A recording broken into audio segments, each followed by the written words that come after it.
everyone, and welcome back to the Super Shed for some more stories.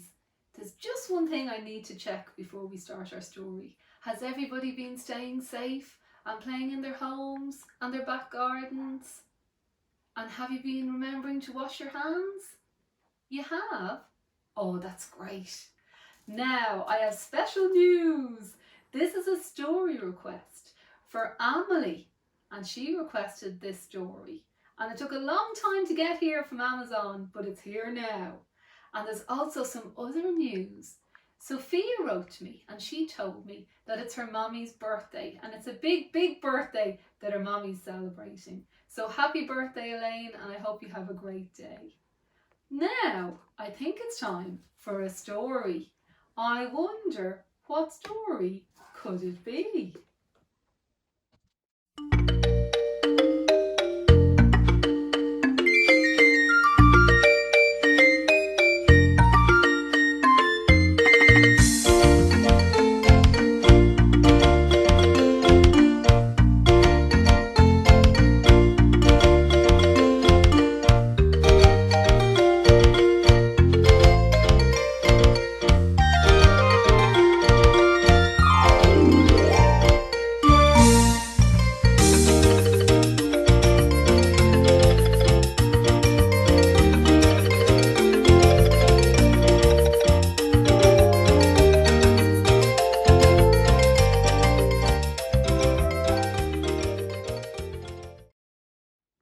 Dun, dun, dun. Our story today is The Singing Mermaid.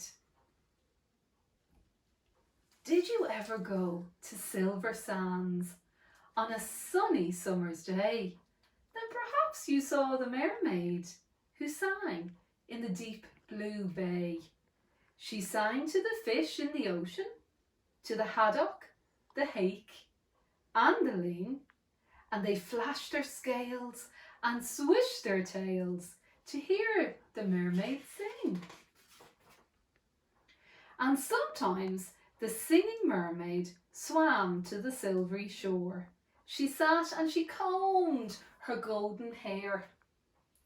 And then she sang some more. She sang to the cockles and mussels.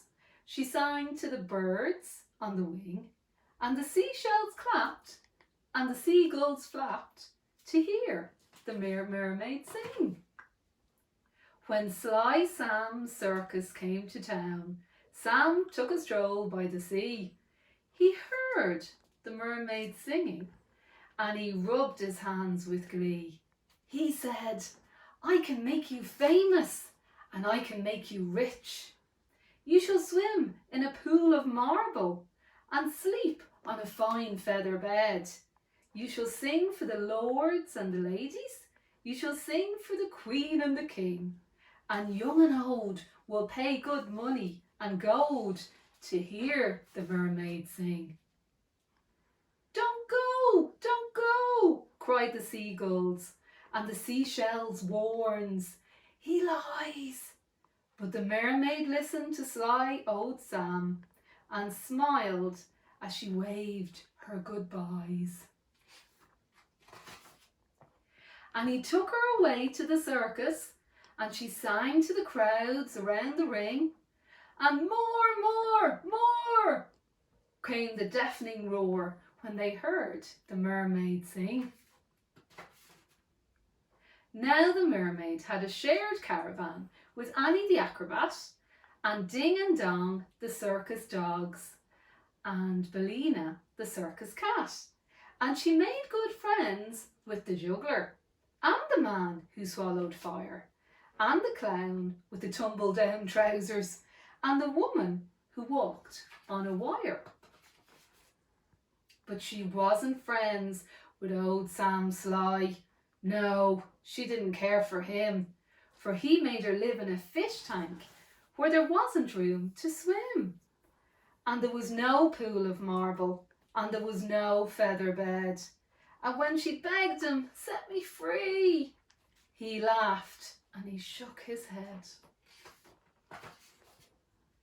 All summer long the circus toured, all autumn and winter and spring, and many a crowd cheered long and loud to hear the mermaid sing. But the mermaid dreamed of the silver sands, and she longed for the deep blue sea, and her song grew sad. And again she said, "I beg you, please set me free." But again he laughed and he shook his head, and he told her no such thing. Here you will stay while people pay to hear the mermaid sing.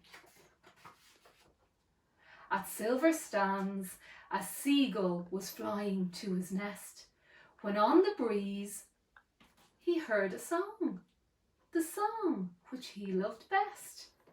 And he followed the song to the caravan. Sam Sly was about to lock it. The seagull watched as he turned the key, and he slipped it in his pocket. The seagull waited till Sam had gone, and then he perched on the windowsill, and he gave a tap, tap at the window, and he tapped his yellow bill. Come back to Silver Sands. It's only a mile away. I can find the key and set you free if you'll come back home to the bay." "Escape, woof woof," barked the dog. "Escape, meow," meowed the cat. But the mermaid sighed. "I'd fail, for how could I walk to Silver Sands when I only have a tail?" "Like this," cried Annie the acrobat, and she stood upon her hands.